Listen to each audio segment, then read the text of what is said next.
വേറൊരാളുടെ വീഡിയോ നിങ്ങൾ ഫേസ്ബുക്കിൽ അപ്ലോഡ് ചെയ്യുമ്പോൾ ഇനി കോപ്പിറൈറ്റ് വരുമെന്ന് നിങ്ങൾ പേടിക്കേണ്ട. ഇടുന്ന വീഡിയോ കോപ്പിറൈറ്റ് ഉള്ളതാണോ ഇല്ലയോ എന്ന് എങ്ങനെ ചെക്ക് ചെയ്യാം? സോ ഞാൻ കാണിച്ചു തരാം.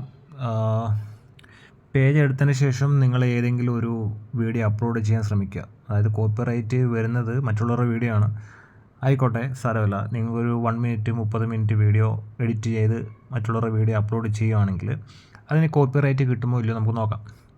സോ അതിന് വേണ്ടിയിട്ട് ഞാനിപ്പോൾ റീൽ സെലക്ട് ചെയ്യുകയാണ്. റീൽ സെലക്ട് ചെയ്തതിന് ശേഷം ഗാലറിയിൽ നിന്ന് ഒരു വീഡിയോ സെലക്ട് ചെയ്തു. ഒരു വീഡിയോ അപ്ലോഡ് ചെയ്യാൻ ശ്രമിക്കുന്നു. സോ നെക്സ്റ്റ് കൊടുത്ത് വേറൊരാളുടെ വീഡിയോ ആണ്. സോ നെക്സ്റ്റ് കൊടുത്തു. അതിനുശേഷം തൊട്ട് താഴോട്ട് വരുമ്പോൾ ഇവിടെ കോപ്പിറൈറ്റ് ചെക്ക് എന്നൊരു മെനു ഉണ്ട്, അത് ക്ലിക്ക് ചെയ്യുക. ഇത് ഞാനിപ്പോൾ എനേബിൾ ചെയ്തിട്ടേക്കായിരുന്നു. Check for copyright issues, save settings for future reels. ഈ 2 ഓപ്ഷൻ നിങ്ങൾ എനേബിൾ ചെയ്തിടുക.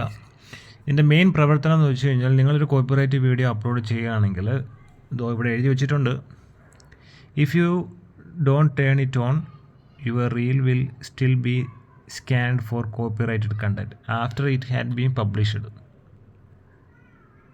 നിങ്ങൾ ഓണാക്കി ഇടുകയാണെങ്കിൽ നിങ്ങൾ അപ്ലോഡ് ചെയ്ത വീഡിയോ കോപ്പിറൈറ്റ് ഉള്ള കണ്ടൻ്റ് ആണെങ്കിൽ ഇത് സ്കാൻ ചെയ്യും.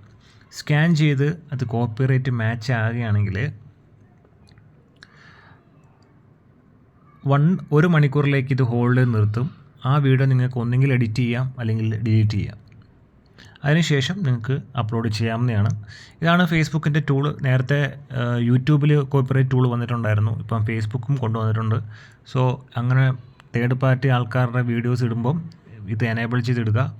കോപ്പിറൈറ്റ് വന്നു കഴിഞ്ഞാൽ അറിയാമല്ലോ, മോണിറ്റൈസേഷൻ കട്ടാവും, പേയ്മെൻറ്റ് കിട്ടില്ല, ചാനൽ തന്നെ അടിച്ചു പോകാൻ സാധ്യതയുണ്ട്. അപ്പോൾ ഇടുന്ന വീഡിയോ ഏതാണ് കോപ്പിറൈറ്റ് ഏതാണ് കോപ്പിറൈറ്റ് അല്ലാത്തതെന്ന് അറിയാൻ പറ്റില്ലല്ലോ. സോ അതുകൊണ്ട് നിങ്ങൾ ഇത് എനേബിൾ ചെയ്തിടുക. എനേബിൾ ചെയ്തിട്ടതിന് ശേഷം അപ്ലോഡ് ചെയ്യാൻ ശ്രമിക്കുക. പിന്നെ ഒരു കാരണവശാലും നിങ്ങൾ ഈ വീഡിയോ അപ്ലോഡ് ചെയ്യുമ്പോൾ ലേബൽസ് അപ്ലോഡ് ചെയ്യാതിരിക്കാൻ ശ്രമിക്കുക. കാരണം കണ്ടൻറ്റിന് ഏണിങ്സ് കുറവായിരിക്കും. ഓക്കെ, വേണമെങ്കിൽ നിങ്ങൾ വീഡിയോ അപ്ലോഡ് ചെയ്യുമ്പം ബൂസ്റ്റ് എനേബിൾ ചെയ്തിടാം. അപ്പോൾ ഇത്രയേ ഉള്ളൂ, ഒന്ന് പറഞ്ഞതേ ഉള്ളൂ. നിങ്ങളൊന്ന് ട്രൈ ചെയ്ത് നോക്കുക. Okay, thank you.